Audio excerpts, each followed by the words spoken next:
All right, so good night to everyone. Welcome back to another class. So we're continuing with programming, um, learning how to create a program. I would have sent in the group already quite a few programs. Uh, is which one am I looking for? Is it this one? Let me check and see. Yeah. So this program that you're seeing on screen on the chapter, I sent this file here in the class, in the WhatsApp group. I mean, I'm pretty sure you already figured it out, but this is how you format decimal places. So if we run the program, compile and run, so notice we have 250 with 2 decimal places. So this 2 here is an indication of how many decimal places we want. I was supposed to check what the first number represents, but I didn't get the time to do that. It has something to do with spacing, but I didn't get the time to fully research it. But basically, it's a colon 0 followed by a colon and how much decimal places you want. So for example, if you want no decimal place, we can put 00, compile, run. So notice my 250 here has no decimal place. And if I put 6, compile and run, notice I have 6 decimal places here. So that's basically how you format your decimal place. Are you guys clear on that?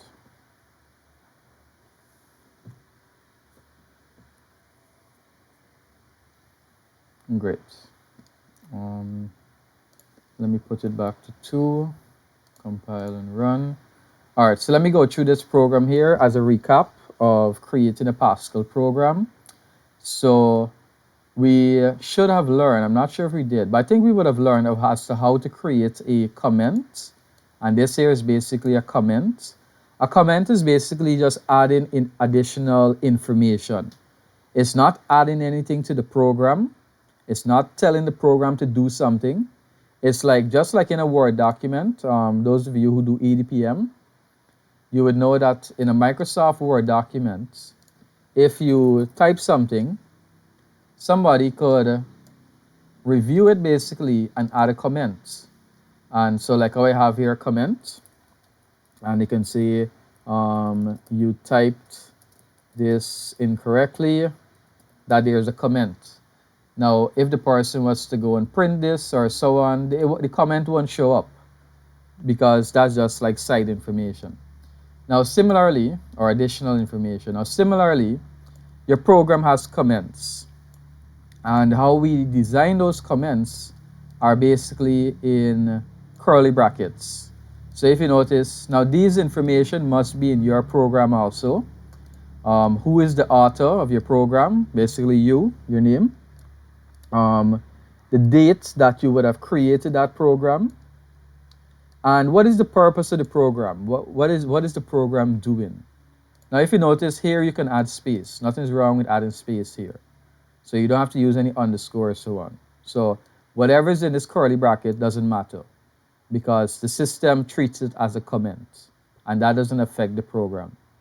So this main comment at the top here, you should add to your program. Now, all programs start with a program keyword to indicate that it's the start of the program. You must have a title. So that's example 2, semicolon to indicate the end of the statement. I notice I have another comment here. This is my title. Now, when you're declaring a variable, you have to put the keyword var first. And this is the structure of declaring a variable. That variable name, followed by a colon, followed by the data type, and the semicolon there.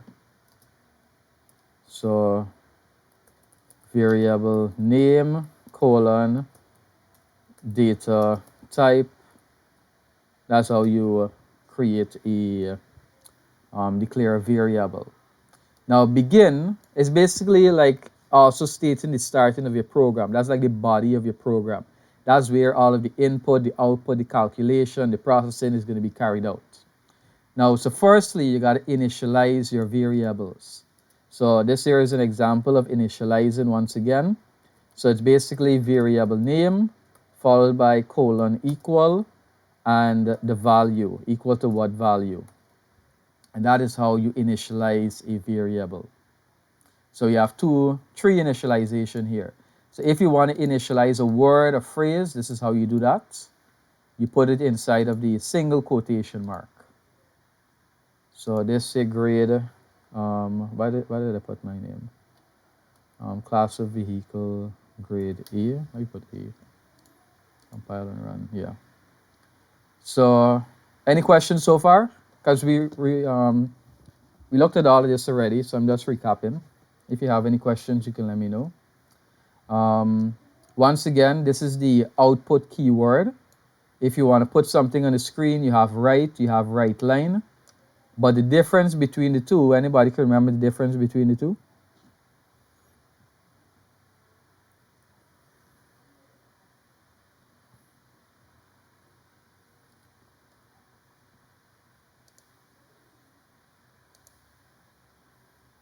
Anybody remember the difference between right and right line?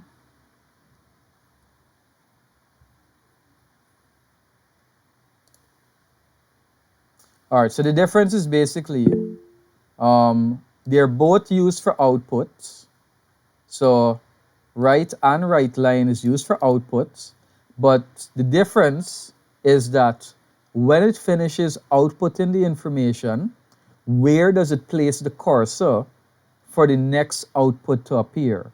So for example, the right keyword keeps the cursor right after the output would have been made. So for example, look at this line here that I highlighted. It says minimum age to obtain license, colon. So look at the output at the top in the green, minimum age to obtain license. So notice the 18 is actually this next line here in the program code, right line age. So this 18 appeared in the same line. Why? Even though it's two different instructions, two different steps, that's because the right keyword kept the cursor basically inside of that same line. Whereas right line puts the cursor in the next line. So that's why we have a line of space here, and that's why cost of drivers is in a completely different line. So look what's going to happen if I add ln to that right line there. Notice where the 18 is going to get shifted to the next line. So notice the 18 now is in the next line because I used the right line, which moved the cursor to the next line.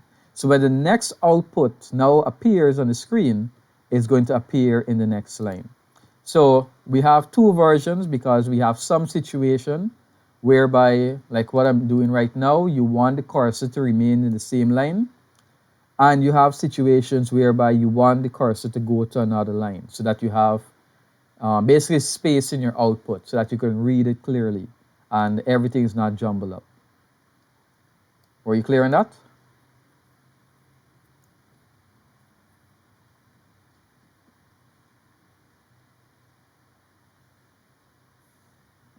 Great. So that is the two output there. Well, I already showed you the formatting for variable. So this here, once again, is an example as to how you can output a phrase and a variable at the same time. So if you notice, with this example here, minimum age to obtain license and age, that could have actually been together, but we separated it. Like how this line here that I'm highlighting, cost of driver's permit, $ cost, that is a phrase and a variable there. So it's basically the phrase in quotation mark, like you see in here. So whatever is in the quotation mark will appear on the screen, comma, and then the variable. So you put that variable there, and we add this here next to the variable to format that variable to say that this is going to be a 2 decimal place, 3 decimal place, and so on. We only basically need this if it's a real data type, because remember real, let me take it out. So I'm going to take it out and we're going to compile and run. So remember, this is what happens, right? Whenever you have a real data type, this is what happens. It shows you all the decimal place. So we got to format it and say we want 2 decimal place basically.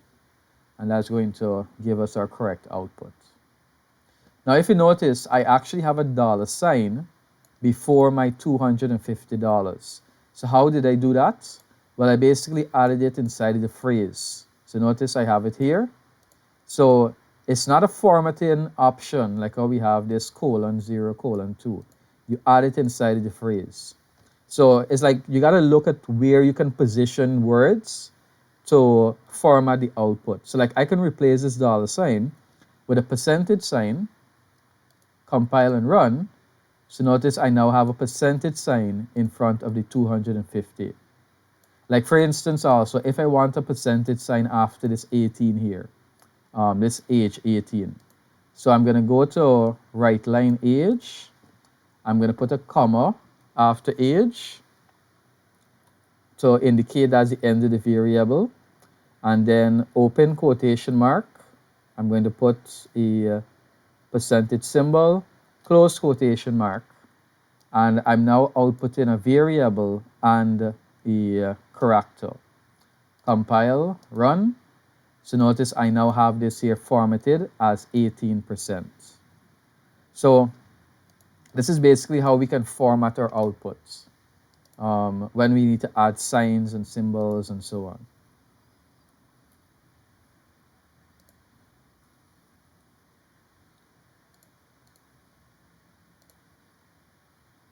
So remember, note that it's not a particular order you have to put it in.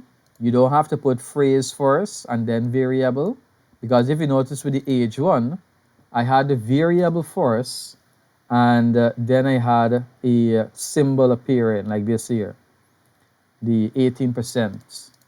So that symbol was after the variable. So it's whatever you want as an output. If you want a phrase first, then a variable, then another variable, then another phrase, whichever order you want it in, it can carry it out. It's all up to what you want, basically.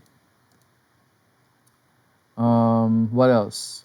This here, right line, and then we have basically nothing inside of it, is used for creating these blank spaces here. So if you notice, after each line, I have some blank spaces that is created by this line of code here by simply doing a right line but adding nothing inside of it. So if I delete this one here and I gotta remove the semicolon, compile and run, so notice these two lines here were merged together. So I want space between them, so I'm gonna add back that right line there. Semicolon and compile and run. So I have that spacing in that output there.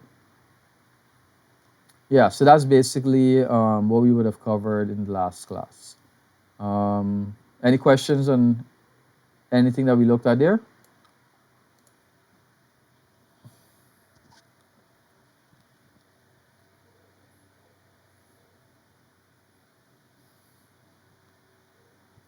All right, so here's a question. Did we look at errors? Did I like show you what happens when you get an error in the program? Like what happens when you oh, no, that was a recap for last week. We actually covered all of this already. Some of it, I think. I didn't? No, man. Or you weren't here for Wednesday. The recording has all of that inside of it. I just ran through the recording of last week. Anybody else think that we didn't cover this last week?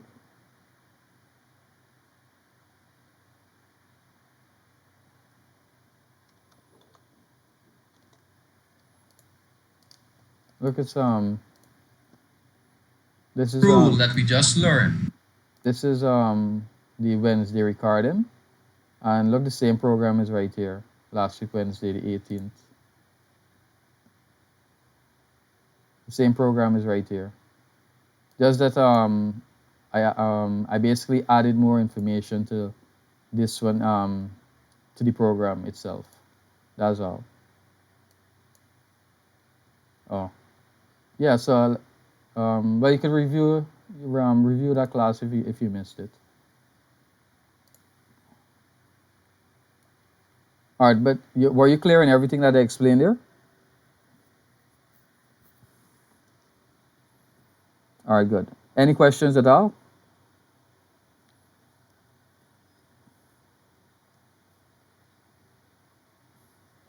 All right, so I guess, all right, so let me go through the program in terms of reading or looking for errors, basically. So, what happens when you don't add a semicolon? So, like, say, for instance, I'm going to delete this semicolon here, and I'm going to compile. Now, look at the very bottom, and you're going to see after the word modified, this here tells you what is the error that you're getting in the program. So if you notice, it says semicolon expected. The semicolon might be a bit blurred because of how you're seeing it, but it's saying semicolon expected. So sometimes, not all the time, sometimes the software is going to tell you what exactly is the problem with the code. So like here, it's literally telling you you need to add a semicolon because you didn't type a semicolon. Now, how do you know where you didn't type that semicolon? How do you know where has the error in your program? Well, you look for where is highlighted. So if you notice var is highlighted, so what you got to do, look for where is highlighted and you look at the line before. So if we look at the line before, this one is empty. So we have to look at where we have information inside. So we look at program example 2 and we see that that doesn't end with a semicolon. So I'm going to delete the semicolon from the real line. So notice this line here, I deleted the semicolon. Compile. I notice it's saying semicolon expected. I notice it highlighted grade. So I got to look at the line before and I can see here that it doesn't have a semicolon. So you simply add that and that's going to fix the error.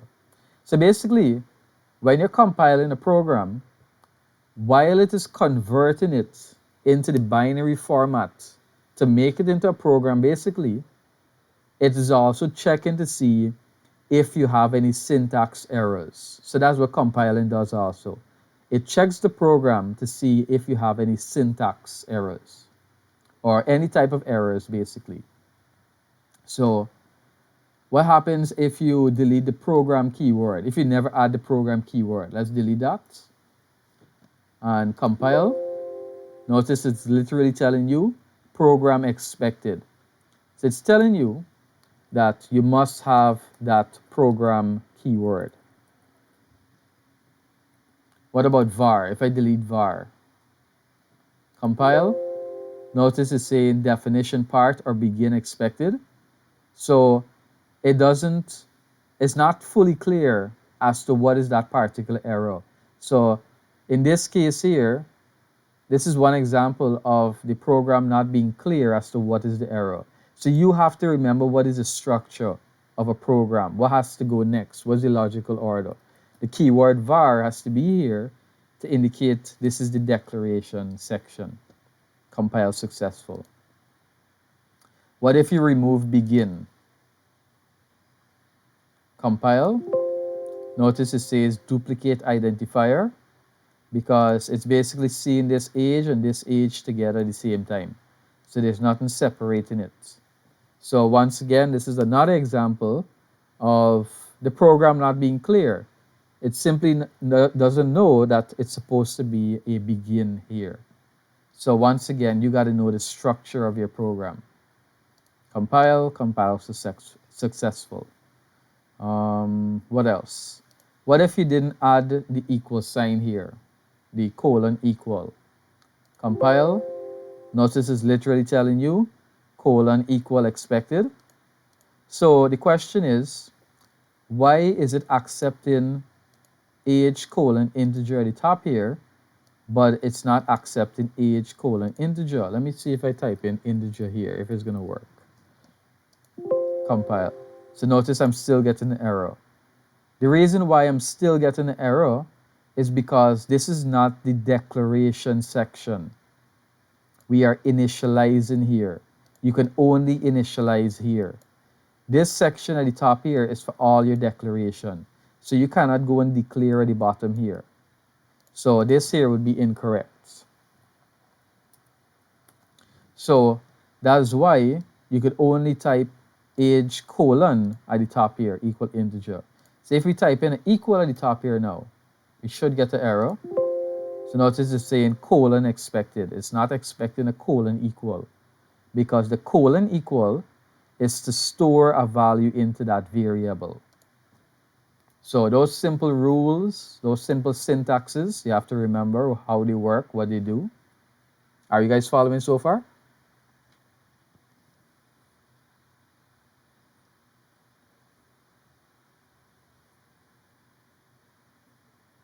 Any questions? Going too fast, or you're keeping up?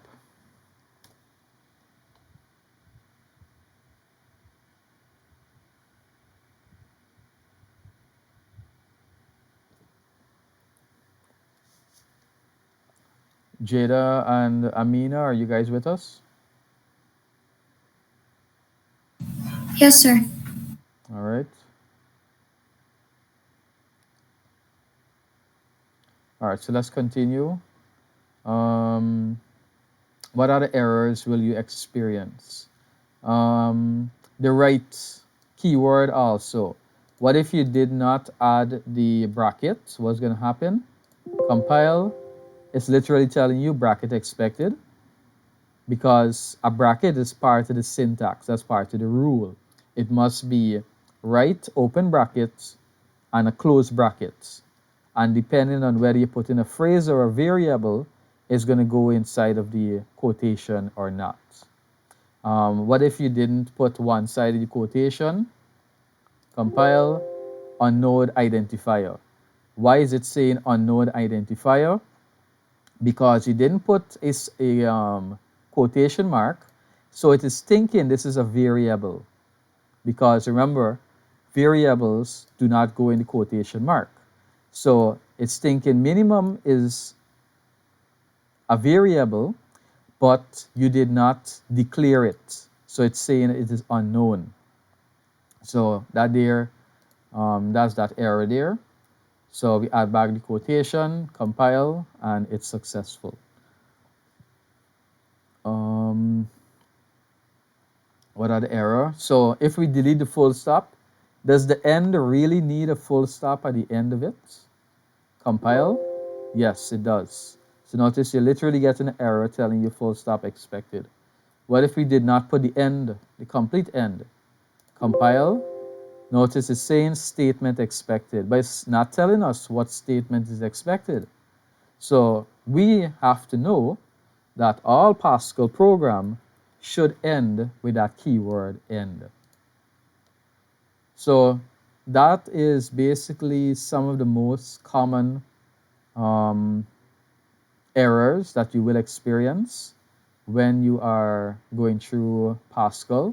So remember, just look at the bottom here for that instruction. It will tell you what is the error. It will show you where is the error. It's going to highlight it. But remember, if you don't understand what is the error, you have to remember the structure of the Pascal program. I showed you guys um, the structure of the Pascal program already, whereby the Pascal program starts with a title with that program keyword, declaration with var. You must have a begin next, and then you initialize, and then you put your IPO, your input, your processing, your output, and then you end with that end keyword. That's the general structure of a Pascal program. So you got to remember those parts there. Any questions before we move ahead?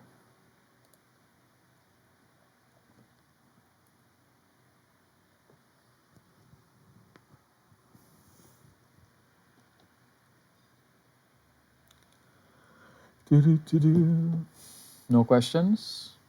All right. So we are going to move on to the next program example. So what's going to benefit you guys if you also recreate these examples here? So just simply go through chapter 10.2 and look for the one that has Pascal, programming language Pascal, and you create exactly what they have here. And you modify it, you change it around, because this here will work, but you modify it, you add your own stuff to get it to work differently, to improve it, to add new features and so on. And that way you'll learn from it. All right, so let's create this program here. Let's start up the program.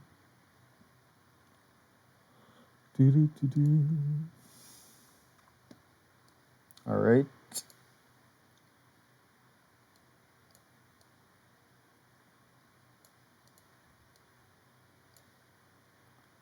Pull this over. All right, so program conditional semicolon var form colon integer. Now take note of what is happening here. So far you're seeing that I'm putting different lines of code into literal different lines. I'm putting statements and keywords into different lines. Now that is actually not necessary. You technically do not need to put everything in a different line. You can actually type everything in one line. I can actually type this entire program. So we're going to do that. I'm going to type this entire program into this line here at the top. And we're going to see that it is going to work. But the issue that we're going to have is basically readability. Okay, if you notice, half of the program gone there at the side of the screen, and I'm still typing over here.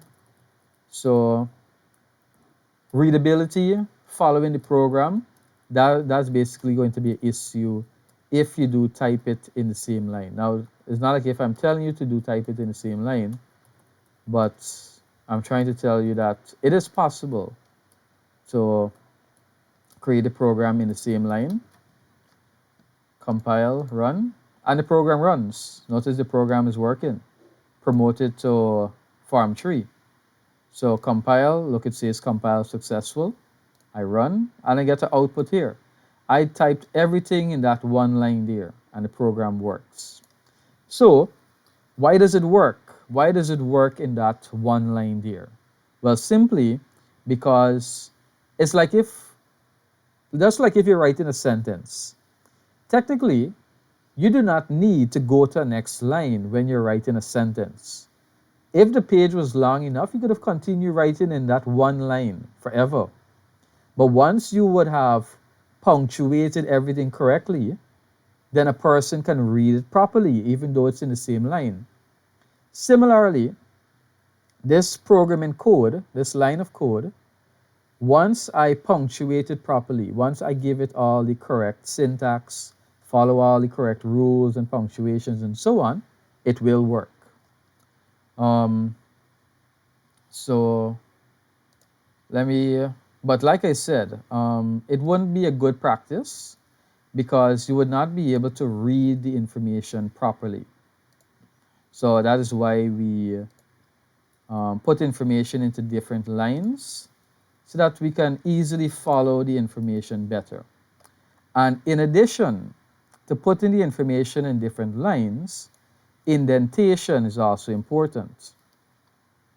So like for instance, this var keyword, once again, is an indication that you are declaring a variable. So I can indent this declaration here to simply show that it is a part of this section here. And the keyword here, begin, is going to stay here in this line to indicate a starting of a new section. So what I can do here is indent this form equal 3 to show that this falls on the begin. And I can indent this if to show that's the next program line. But the then now, what I can do is indent the then so that I can show that this then here is falling under this if at the top here. And same for the else, I can indent it and put it in line with the then. And I'm going to keep the keyword end here because basically you want to look at it as being vertically in line. So this keyword end is going to go vertically in line with program and basically showing where everything is starting, where everything is stopping, and so on. So like I showed you, it's not necessary to do all of this indenting and spacing and so on, but it helps with readability. It helps to follow your program much easier so that you know where something starts from, where it ends, and so on. So you can follow it much easier. Are you guys clear so far?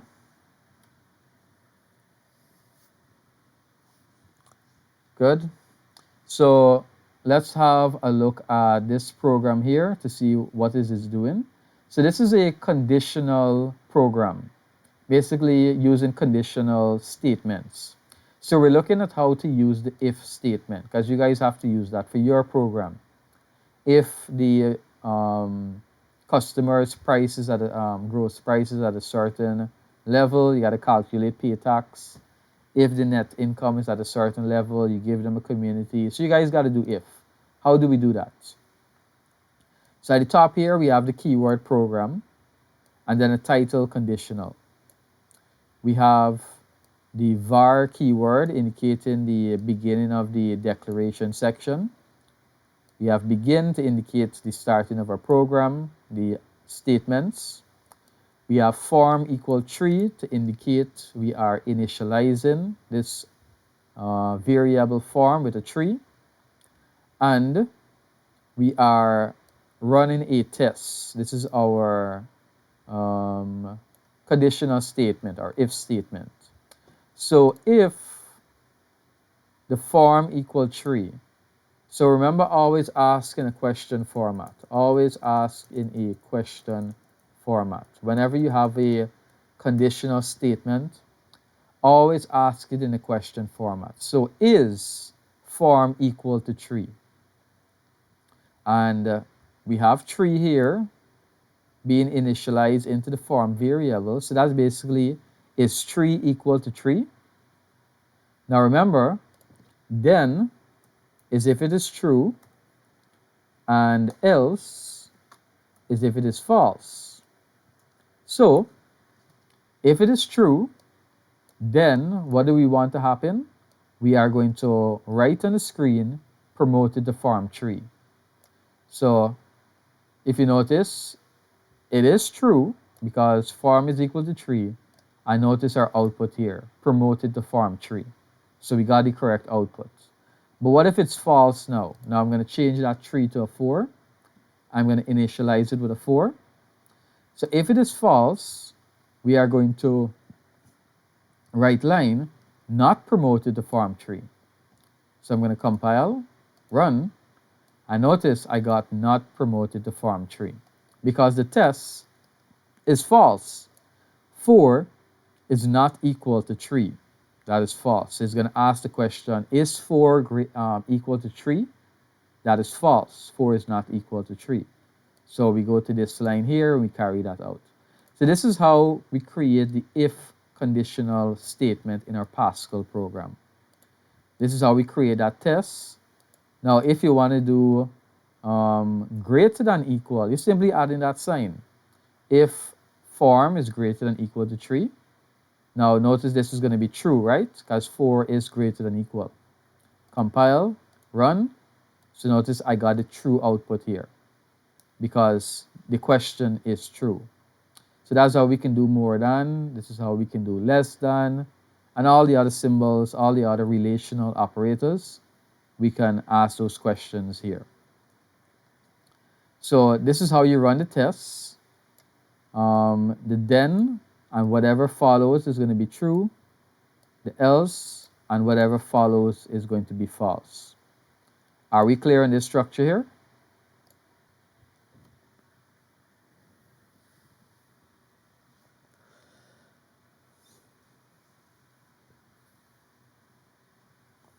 Are we clear on that, or are you not following? Yes, sir, we're clear. All right. Now, take note as to where the semicolon is.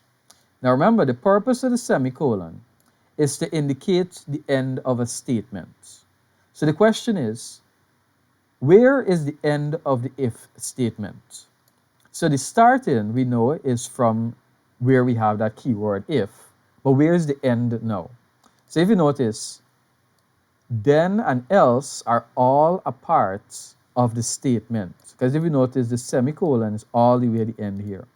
So for a simple if conditional statement, the semicolon goes to the very end. So if I put the semicolon after the then, like here, because it's only natural for us to think, like for instance, at the end of every line, you put a semicolon. But in this case here, that would be incorrect because of this here being one long statement, basically. So if I compile this here, notice it's literally saying then expected. So I have the test here and it is expecting this then keyword because it has to look for this true keyword. But this semicolon is breaking that connection.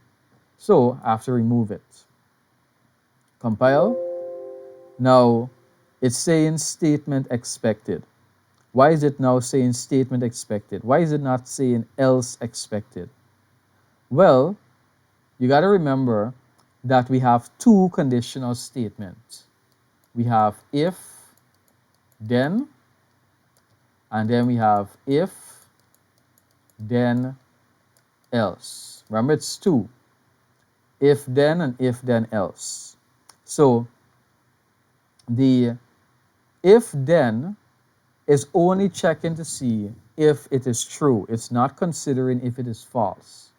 Whereas the if, then, else is looking for both true and false. So what is happening here is that by putting the semicolon at the end of the then, it is only looking for this true here.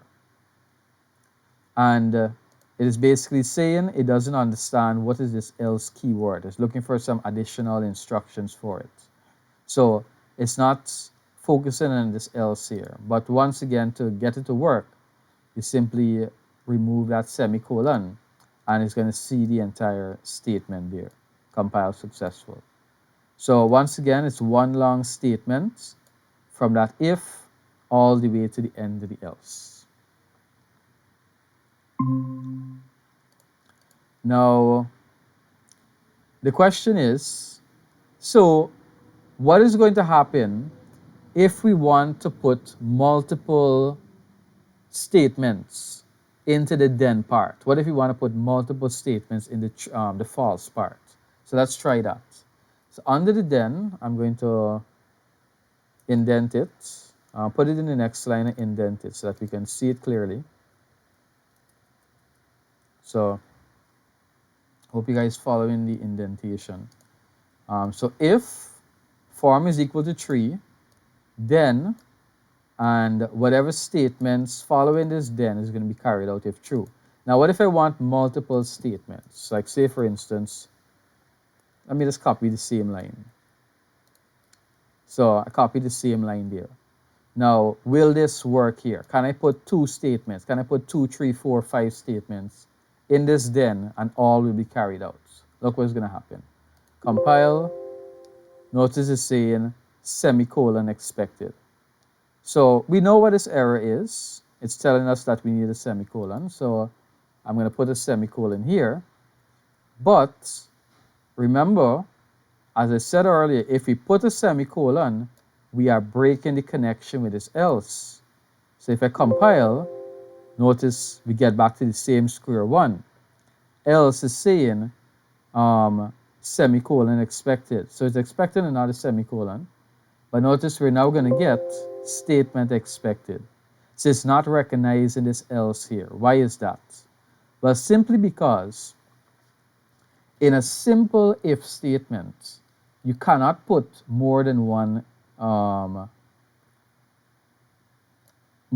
statements in the then and the else by themselves. You have to add some additional keywords basically. Otherwise, because we have to put the semicolons to indicate the end of each line. Because remember, the semicolons indicate the end of the line, so we have to put that for them. So if we want to put multiple, we have to use the begin keyword and the end keyword. We have to use those two keywords. So what this is going to do is going to say that we're entering the then section and we're beginning the list of statements that fall in this then section. Now it's going to go through each line. This is line 1, line 2, 3, 4, 5, and so on. And when it reaches this end here, it's an indication that's the end of this then statements that we're carrying out. And then we move on to this else here. Think you guys understand that?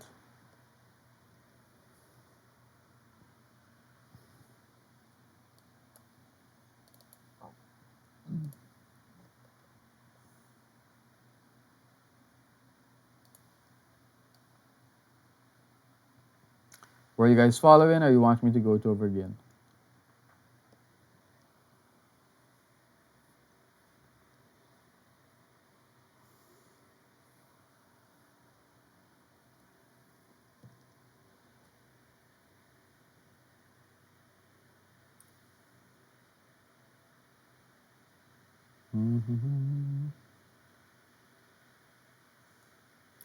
Goes over. All right.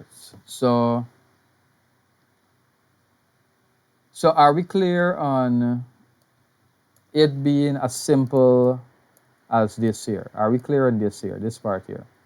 So are we clear on this is the if statement, and so this is the question, and if the question is true, we follow this then part here, and whatever is in the then, we carry it out. So we don't need this semicolon here. And if it is false, we go over to this else, and we carry out this statement here. And that's the end of the if. Are we clear on that there? That part?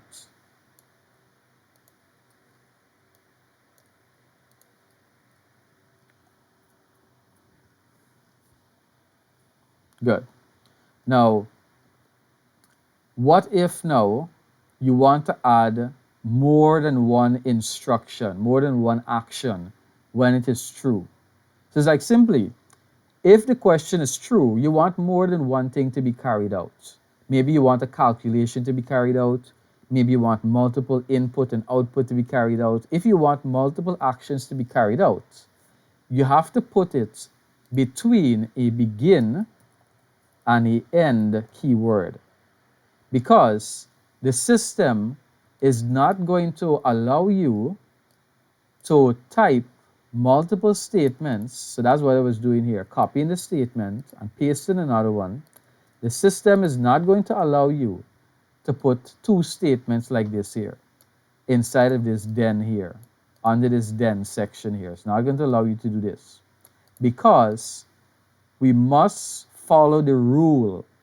The rule is that at each line you must put a semicolon. We still have to follow that rule, that syntax.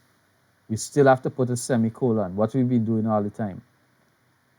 But when you do this here, you're breaking that connection with the else here, because you're having this semicolon here. So to basically make back that connection now, to allow you to have this semicolon at the end, to have multiple statements in the then part, you have to use that begin and end to show this is the starting of the then and this is the ending of the then.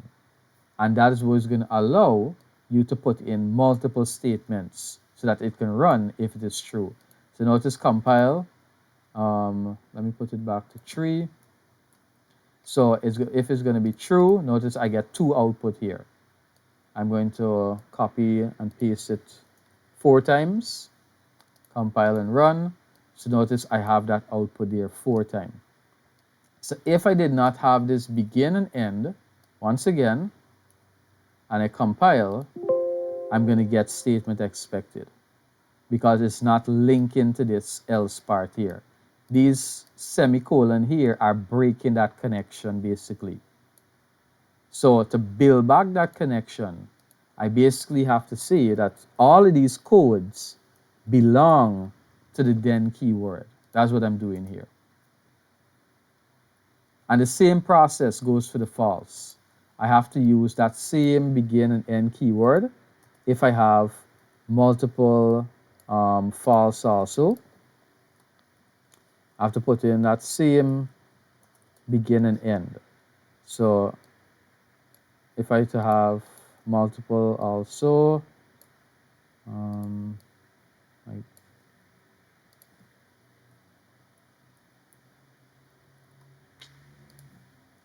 like that, I must have that begin and end also. So compile, run. So notice I get in these 4 true answers, and I'm going to make it false now. Compile and run. So notice I'm getting 4 false answers here, not promoted to farm tree. Did that help?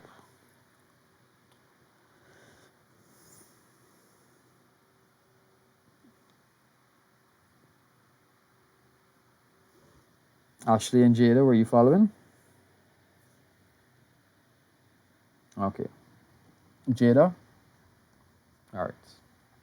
So that is basically the if conditional statement. That's how it works. That's how you add multiple statements.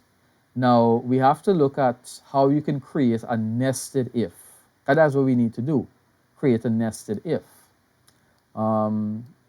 Let me open one of the program that I already sent you guys. So that's the nested if program.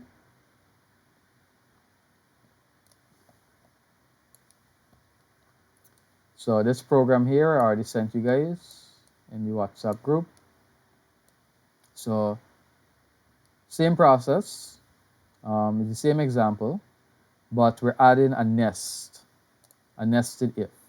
So the same process, if farm is greater than equal to 3, so we have our question. Now then, if it is true, once again, we have our section here, if it is true. So these are going to be carried out if it is true.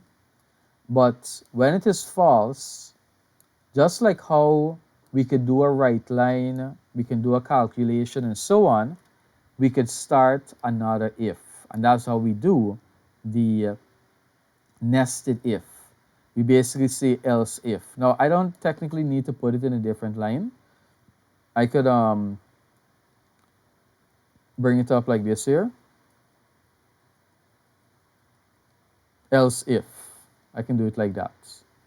So if farm greater than 3, then if it is true, carry out these actions here. If it is true. Now, remember else is if it's false. So what do we want to do if it's false? We start running another if. So that's why it's called else if. So if then, else if, we're going to ask now, is farm equal to 2? And it's the same structure over and over.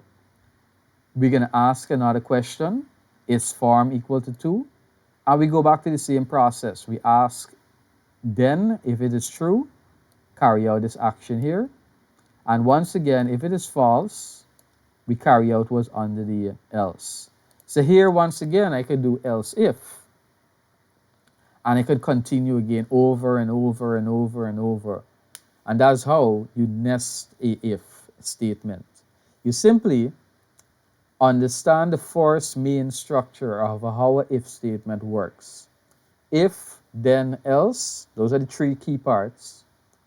And if you want to add another if, that is basically nesting it, you simply put that same structure inside of one of the then part or the else part. Now, like I just said, you don't only put this if in the else part, you can also put it inside the then part. Because remember, it's basically if the question is true, carry out whatever is inside of this true part. So if another if is there, it can run. Similarly, we normally put it inside of the false. So if it is false, we run another test and that's going to be carried out. So we can look at the output. Notice I tested it with 4, so I'm going to put, all right, so we're going to run it with 4 first. Compile, operand expected, where?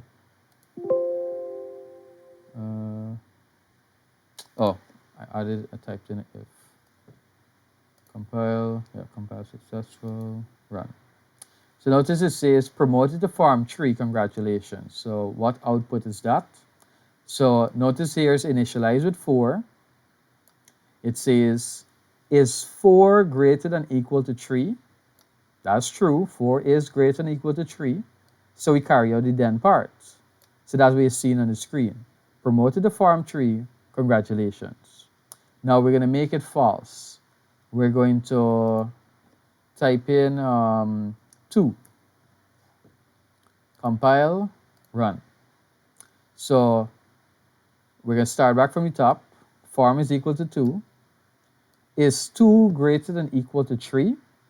We ask in a question format. That's false, so we have to ignore this then part, and we go to this else here. Now, at this else, remember else is false, we have to run another test. Is 2 equal to 2? So that's true. So we go to this then part here now because it's true. So in this then part, we have not promoted to farm 3, study better next time. And that's what you're seeing on the screen. Now, let me put it as 1. And compile. I notice you get, I don't know. So I notice that's the final false there. So it's basically going through all of this test here. It started here. Is 1 greater than equal to 3? That's false. Ignore this true here. Continue from this false here. Is 1 equal to 2? False once again. So it ignores this true. And it runs this false here. Right line, I don't know. So that's basically how you do the nested if. Were you guys able to follow that?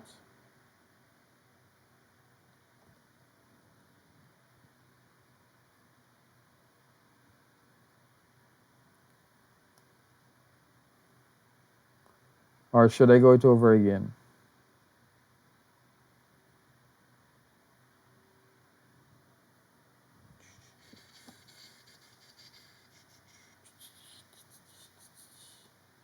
One more time. Okay.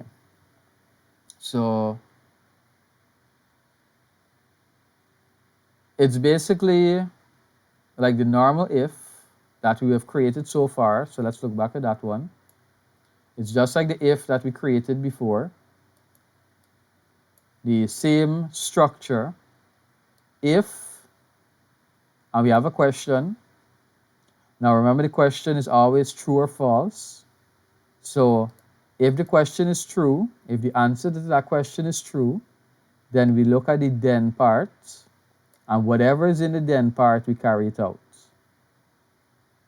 If the answer is false, whatever is in the false part, we carry it out. So that's as simple as the if statement works. You ask a question.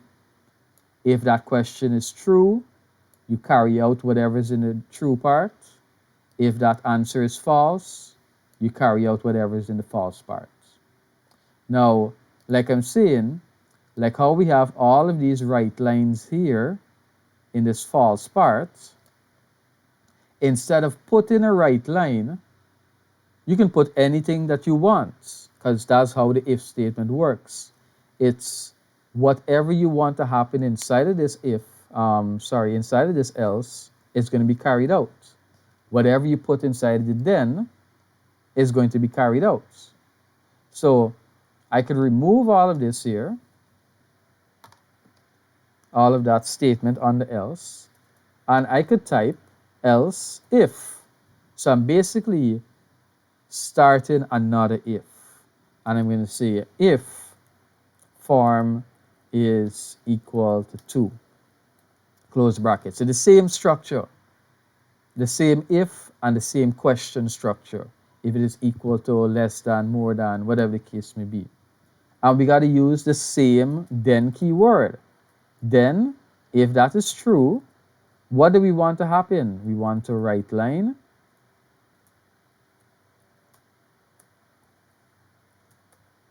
hello. Else, if that's false, we could write line bye. And we end there. So compile, run. We get by at the output there. Notice we get by there. Why did we get by? Well, notice form is equal to 4. So here we're going to ask that question. Is 4 equal to 3? So that's false. So we got to ignore this true part and we go to this false part here. So this is why indented once again is important, because we can clearly see that this else is in relation to this then here. So because we're now at this false here, we are now running another if. We're asking another question. Is 4 equal to 2? So notice these two then and else are in line with each other, so indicating that they are working together. So this is the true part for this question, but the answer is false. 4 is not equal to 2. So we go to this else and we write line on the screen by. So that's why you're seeing by at the top here. Similarly, with the example that I was going through, it's basically the same thing. We ask the question, is 1 greater than or equal to 3? Then, if it is true, you carry out whatever is in the true part. Now, if it is a false, we can once again type whatever we want, but we started typing a if keyword so that we're starting another if statement. And it's the same structure. We put a question, we have to put it then to indicate what's going to happen if it is true, and then we put the else to indicate what is going to happen if it is false. So you just got to remember the structure when it is by itself. You just got to remember the structure when it is by itself.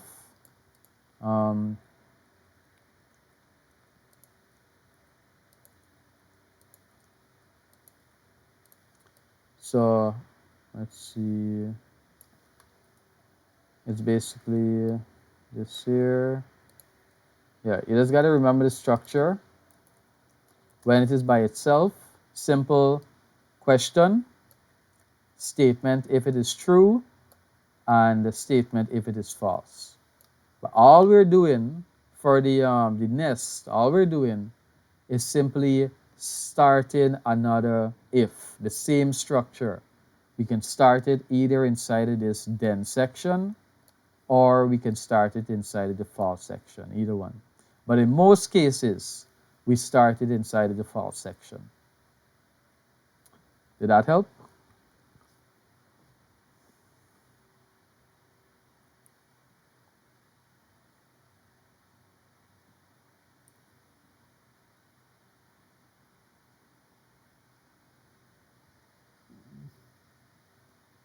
Or still not getting it?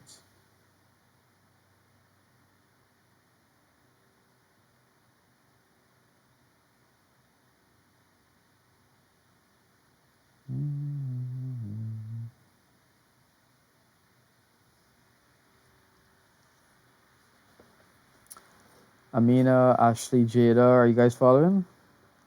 So Jada understands it. Ashley gets it for the most part.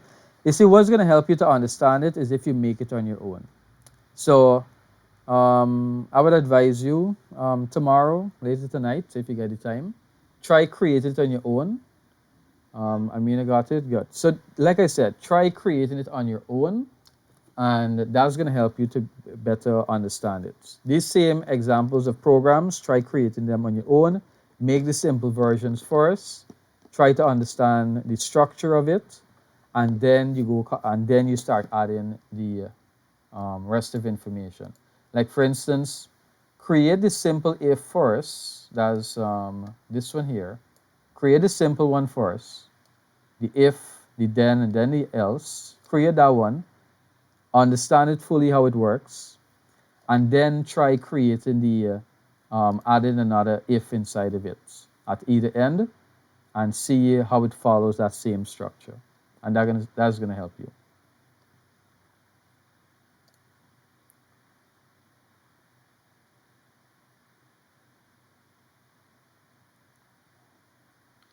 All right, so the last thing we need to look at is the two loops. So we need to look at the while loop, and we need to look at the for loop, and that's basically going to wrap up Pascal programming as to a majority of the things that you need to do to know to complete your SVA. As we basically looked at how to input, we looked at how to output. We're going to see here how to do a calculation, because this is simply how we do a calculation.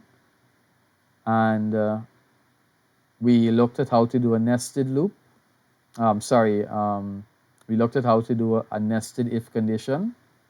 So wrapping up with this loop here, that should be everything you guys need to create your Pascal program.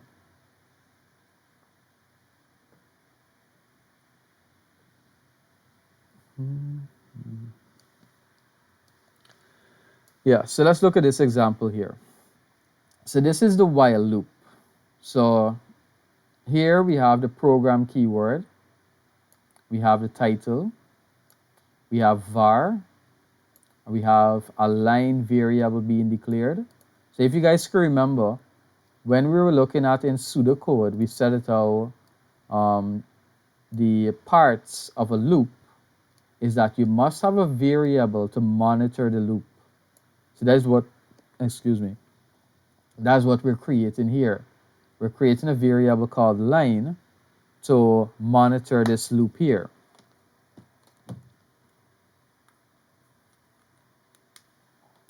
So we start the program, we begin, and here we're initializing it with 0. So we're starting it off with 0. Now the while loop, it's basically asking a question also. So we have the while keyword. So this is the structure. What I just highlighted there, that's the structure. So the structure is that you have the while keyword, you put the variable that you are using for counting, for monitoring the loop, and you ask it some sort of question. Is it less than? Is it equal to? Is it more than? Whatever question you want to ask it to. So this is actually an example as to how to run your program for 10 time. So you check to see if that variable is less than 10, and you start it off with a 0. So it's going to go from 0 to 10 basically and run 10 times. So while this variable line is less than 10, do the following. So remember or take note that these tests, the while loop, is always checking for true. And that's how it's going to enter the loop. The while loop always checks for true. And that's one of the key differences we looked at when we were looking at loops. We said that how the while loop checks to see if the condition is true. And if it is true, you enter the loop. So you begin the loop. So notice we have the same rule that I mentioned before, the begin and the end. When we have the if, the nested if, you had that begin and end.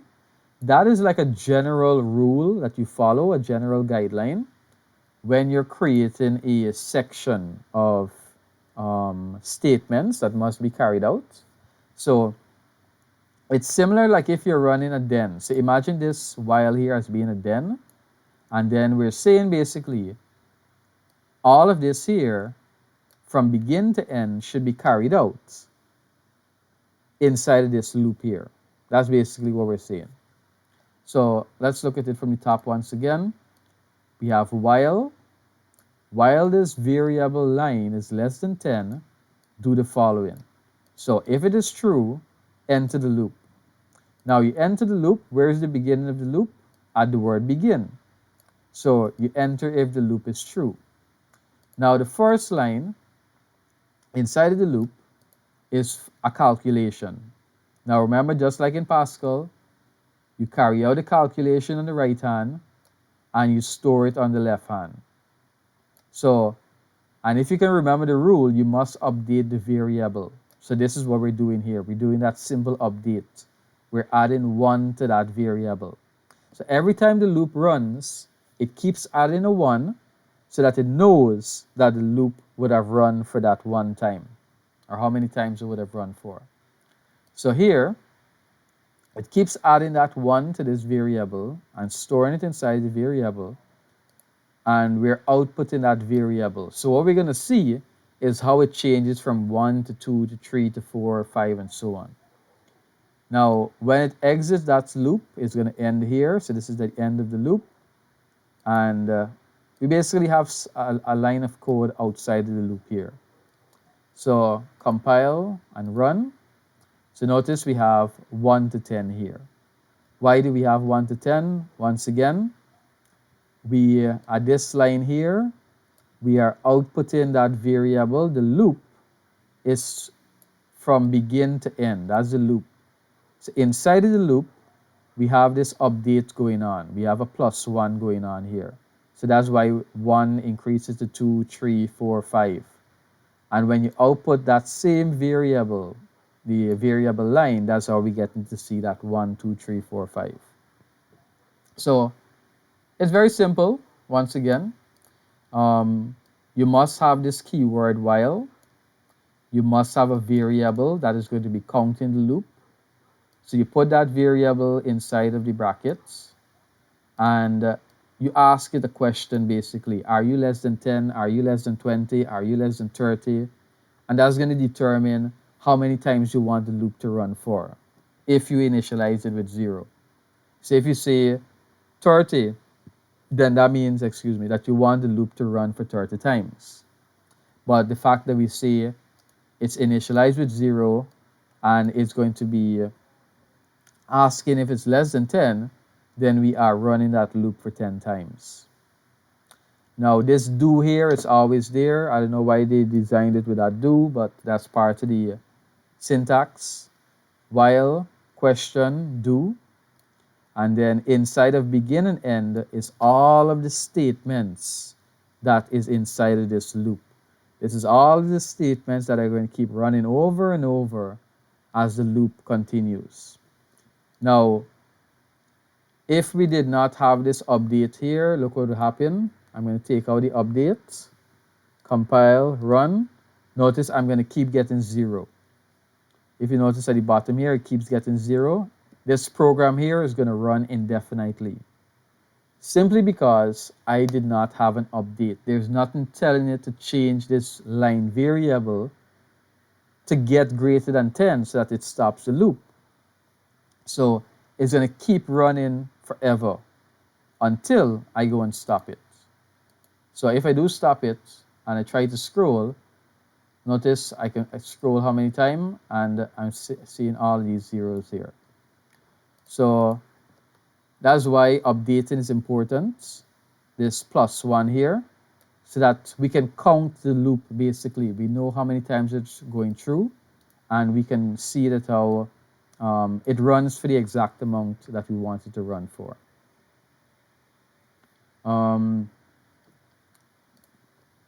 So another thing basically, like if we want to do a calculation, we could do line, I don't want to affect. Let's create another variable. Add equal integer, semicolon. So just showing you another example of a calculation. Add colon equal add plus 5. So just another simple example of a calculation. Compile and run. I didn't output add.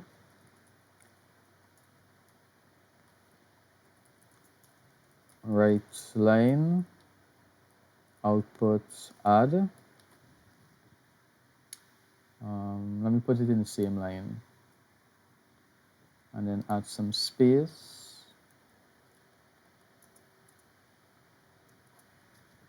So compile and run. So notice we're getting some random numbers here with a plus 5 to it.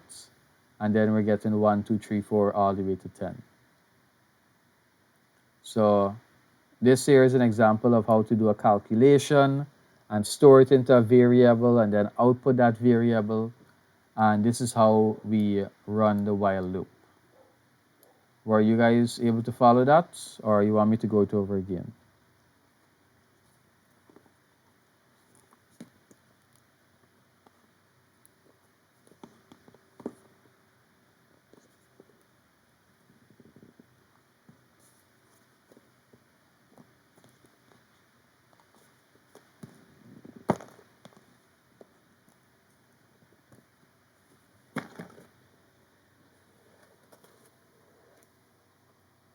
Okay, Ashley understands. Amin and Jada?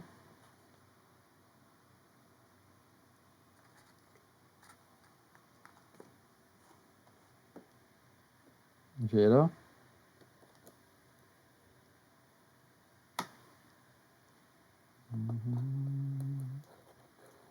All right.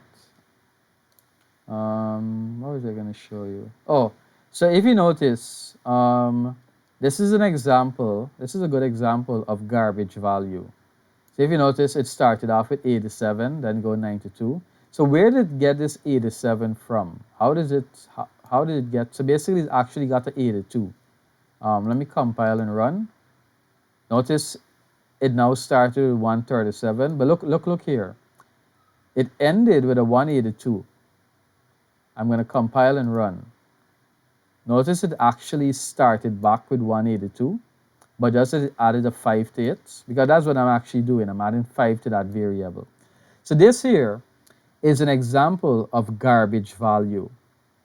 And what happens if you do not initialize a variable? Because I didn't initialize this variable called add, it gave it a random value.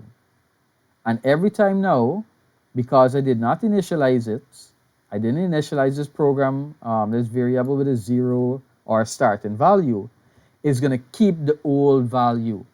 So notice once again, I have a 232 here, compile and run.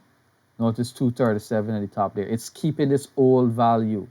So this is what happens when you do not initialize. One, it gives the variable a garbage value. And two, when you run a loop, because you did not initialize, it's going to keep that older value that was stored inside of it. So this is why we initialize. Are you guys clear on that?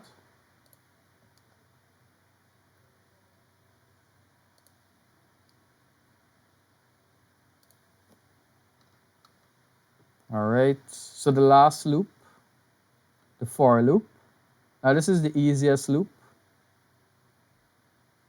For loop is always the easiest one because it self-updates. It basically does everything by itself. The structure is simple. So we have the keyword program followed by the title for loop. We have var. We have a variable called integer. Same structure as before. Begin of the statements. So this is the keyword. the syntax for the for loop. For, that keyword for, the variable line, because remember you have to use a variable to monitor the loop. And if you remember, colon equal means initializing, right? Colon equal means initializing. It means storing a value into a variable. So what we're simply doing, because if you notice, there is no initializing. Look at the while loop. Which one is the while? Yeah, look at the while loop. Compared to the while loop. Remember, we actually did its own line. We initialized it with a 0. But notice in this for loop, we did not initialize it with a 0. So what is happening here, this is from all the way from for to do, that is the syntax. That's the method of creating the for loop. But what's actually happening here is that it is starting this line variable with a 1. So basically, we're telling it loop from 1 to 10. And it's going to initialize with a 1 here, basically. So it's starting off with a 1. And then it's going to automatically increment from 1 to 10. So if you notice, there is no update. There is no line equal line plus 1. Because for loop, if you can remember, are called definite loops. They know, or we know, how many times we want the loop to run for. So we simply say run for 1 to 10 times, 1 to 100 times, and so on. We know how many times it should run for. So this is the syntax, this is the rule, keyword for, followed by the variable that is going to monitor the loop, colon equal to, what is the starting value, to the ending value, and then do. That's all. That's all you need. And simply this end here. So just like how the while loop had a begin and an end, we don't need to put, we have a begin here, sorry. So we have a begin here and we have an end, same structure. So whatever is inside of that section there now is going to run continuously. So compile and run. So notice it's still running because it's going all the way to 100. So it automatically looped from 1 all the way to 100. So once again, for keyword, the variable, it initializes it with a starting value, to what value you want to end it with, do, and whatever you put in begin and end is going to be looped inside of the program. Let me try down to. So 10 to 1, down to 1. Yes, that's going to work. So remember, down to is the reverse. So if you want to go from a large number to a small number, same process, but you use the down to keyword. We learned that in pseudocode. So down to is from large to small, to is from small to large. Were you guys clear on that? Following on that?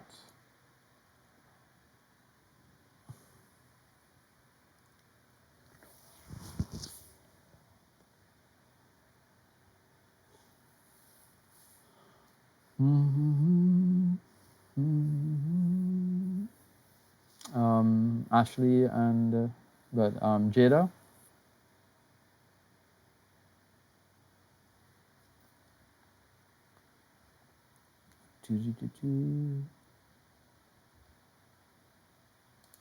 Let me just check something quickly. IT notes, program implementation, running the program. Yeah, so like I said, that's basically a majority, almost everything that you need to know to create your Pascal program. So we're finished with this chapter here, 10.2. We basically looked at what is syntax, what is semantics. We looked at how to do input, how to do output. We looked at the structure of your Pascal program. We looked at how to declare, how to initialize. We looked at how to do your conditional statement, how to do your nested conditional statement, and then we looked at how to do your two loops. Let me check something. Pascal repeat loop. Oh, so it does have a repeat loop in Pascal, repeat until. But we don't need to learn about that one. But it's basically the same process, repeat until, and the condition is at the bottom here. So if you want to take note of it, repeat, and then until, and then the condition is here, until number equals 0. This here is the update. Sum equal, yeah, that there, no, this here is the update, sorry. Because it has to be the variable that you actually running the test for. So, yeah, so it's basically the repeat and the for. You can add to your program because that's enough. Clear understanding those two is enough for the program. All right. Any questions before we wrap up?